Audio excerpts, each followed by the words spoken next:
आपला महाराष्ट्र न्यूज चॅनलमध्ये आपले स्वागत आहे। मुख्य संपादक शमशेर खान, गोलंदाज उपसंपादक यादुल डांगे। घरफोडीचा गुन्हा अवघ्या 8 दिवसांत उघड, 2 विधी संघर्षग्रस्त बालकांना ताब्यात, ₹48,100 किमतीचा मुद्देमाल हस्तगत। उदगीर शहर पोलीस ठाण्याच्या डीबी पथकाने घरफोडीच्या गुन्ह्याचा अत्यंत कौशल्यपूर्ण व तांत्रिक पद्धतीने तपास करून अवघ्या 8 दिवसांत गुन्ह्याची यशस्वी उकल केली। या प्रकरणात 2 विधी संघर्षग्रस्त बालकांना ताब्यात घेण्यात आले असून त्यांच्याकडून चोरीस गेलेले सोन्या, चांदीचे दागिने व एक मोबाईल असा एकूण ₹48,100 किमतीचा मुद्देमाल हस्तगत करण्यात आला आहे।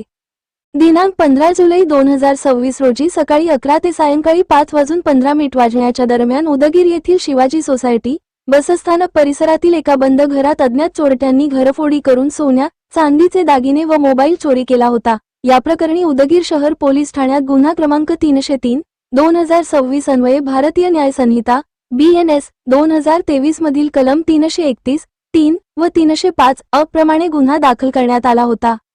सदर गुन्ह्याचा तपास माननीय पोलीस अधीक्षक श्री अमोल तांबे, माननीय अपर पोलीस अधीक्षक श्री मंगेश चव्हाण तसेच माननीय उपविभागीय पोलीस अधिकारी श्री गजानन भातवंडे यांच्या मार्गदर्शनाखाली पोलीस निरीक्षक श्री बिरप्पा भुसनूर यांच्या नेतृत्वात करण्यात आला।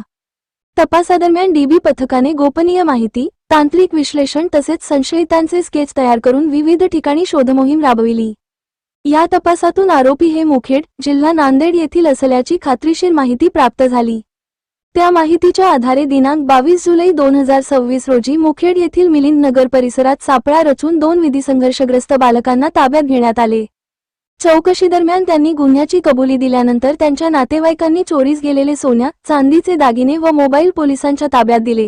सदर मुद्देमाल जप्त करण्यात आला असून त्याची एकूण किंमत ₹48,100 इतकी आहे। सदर कामगिरी police head constable Kasbe, police head constable Pawar, police head constable Munge, police head constable Mandlapure, police head constable Sonkamble व पोलीस हेड कॉन्स्टेबल खंदाडे यांनी पार पाडली। उदगीर शहर पोलीस ठाण्याच्या डीबी पथकाने अल्पावधीत तांत्रिक तपास, माहितीचे विश्लेषण आणि प्रभावी समन्वयाच्या बळावर घरफोडीचा गुन्हा उघडकीस आणत चोरीस गेलेला मुद्देमाल हस्तगत केल्याबद्दल माननीय पोलीस अधीक्षक यांनी तपास पथकाचे अभिनंदन करून त्यांच्या कार्याचे कौतुक केले आहे।